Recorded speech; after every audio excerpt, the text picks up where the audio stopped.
Buenas tardes, mi nombre es Carla Morales y este video es para el examen de la asignatura Fundamento Filosófico de la Educación. Bien, entonces, las preguntas que voy a desarrollar son: señale y explique los movimientos renovadores y transformadores de la noción de Estado docente durante el siglo XX y tenemos que fundamentar la respuesta señalando ejemplos de cada uno. Vamos a partir hablando un poco sobre el Estado docente. Bien. El Estado docente que conocemos tiene su alcance en las instituciones educativas oficiales y en las privadas. Bien, esto parte más o menos en el año 1920 con la Ley de Instrucción Primaria Obligatoria, que cerró el periodo del sistema de educación primario en Chile. Bien, sin embargo, al poco tiempo de ser implementado esto, se dieron cuenta de que no era totalmente suficiente, porque existía un gran porcentaje de niños que no asistían todavía a la escuela, alrededor de un 28%, y un 35% era analfabeto. Pese a las presiones del magisterio por modernizar los métodos, se produjeron transformaciones relevantes, y esto fue en el periodo de Carlos Ibáñez del Campo. Bien, acá las transformaciones más importantes fue que se creó el Ministerio de Educación Pública.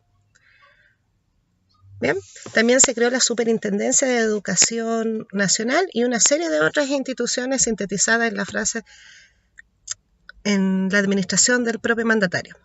Bien, la frase clave era: gobernar es educar. Bajo esta misma senda se continuó en la administración de Juan Antonio Río a través del plan de renovación gradual de enseñanza secundaria. Bien, en tanto, durante el último año del gobierno radical encabezado por Gabriel González Videla, se reorganizó la educación técnica, creándose en el año 1952 la Universidad Técnica del Estado. Durante el segundo gobierno de Ibáñez se organizó la Subsecretaría de Educación, las direcciones generales y los servicios dependientes del Ministerio de Educación. Bien. Por otra parte, surgieron nociones sobre la educación humanista, sobre la enseñanza parvularia, sobre la formación pedagógica y el perfeccionamiento docente, además de descentralizar la educación y la educación nacional. Bien, bueno, seguimos después en el gobierno después fue el gobierno de Frei Montalva. Bien, en el gobierno de Frei Montalva se pudo acceder a las becas, bien, a las becas Junaed. Y llegamos al gobierno de Salvador Allende. En el gobierno de Salvador Allende, el objetivo era realizar una nueva reforma educacional, ya que según él, y pese a los avances realizados, las escuelas tenían un carácter muy autoritario, muy centralizado y demasiado burocrático. Es entonces que para solucionar estos problemas se propone en el año 1960 la creación de la Escuela Nacional Unificada, pero finalmente no se implementó. Y durante la dictadura militar, de Pinochet se llevó a cabo varias políticas liberales en el ámbito de Estado docente y la descentralización de la educación. Bueno, acá ocurrieron varios cambios. Esta política fue seguida por los gobiernos de la concertación. Bien, y acá hay un hecho muy importante, que en el año 1990, sí, bien digo, 1990, hay una reforma a la educación en donde la idea principal era que la educación tenía que ser de calidad.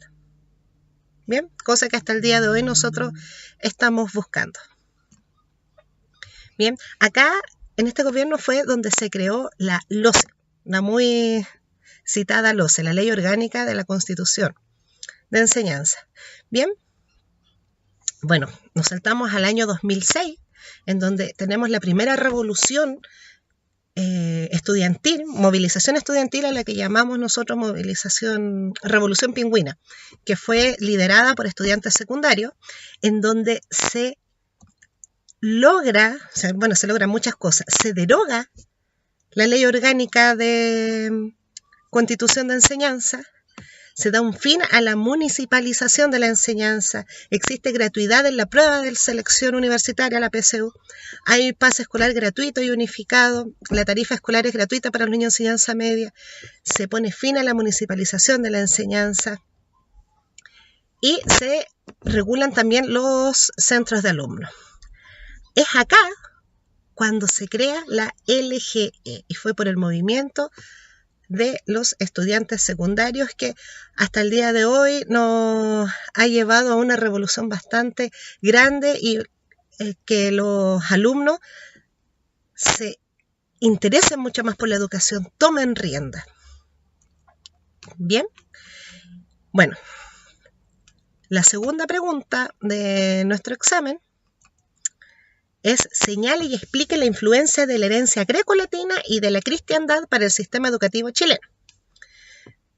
Bueno, cuando nosotros empezamos este módulo, esto fue una de las primeras cosas que vimos. El imperio greco-romano, está constituido por Grecia, Roma, ha tenido una gran incidencia en la educación que tenemos hoy en día. La mayor incidencia del imperio greco-romano y de la cristiandad medieval es que el Estado tiene como deber central educar al ciudadano. Ambas culturas tenían este principio. Los greco-romanos tenían que el Estado debía educar el Estado como deber central tiene que educar al ciudadano, que la educación tiene como meta interrogar y buscar la verdad, o sea, darle sentido a la vida, que tiene que tener formación de valores y principios morales, y se desarrolló ahí fuertemente la educación integral de mente, cuerpo y espíritu. Esto todavía nosotros los aplicamos a nuestra educación. Actualmente no nos estamos solamente enfocando a enseñar, sino que estamos creando personas. Por lo tanto, estamos siguiendo la idea de la educación integral greco-romana. Además, por supuesto, de fomentar los principios morales y de poder entregarle valores a nuestros alumnos.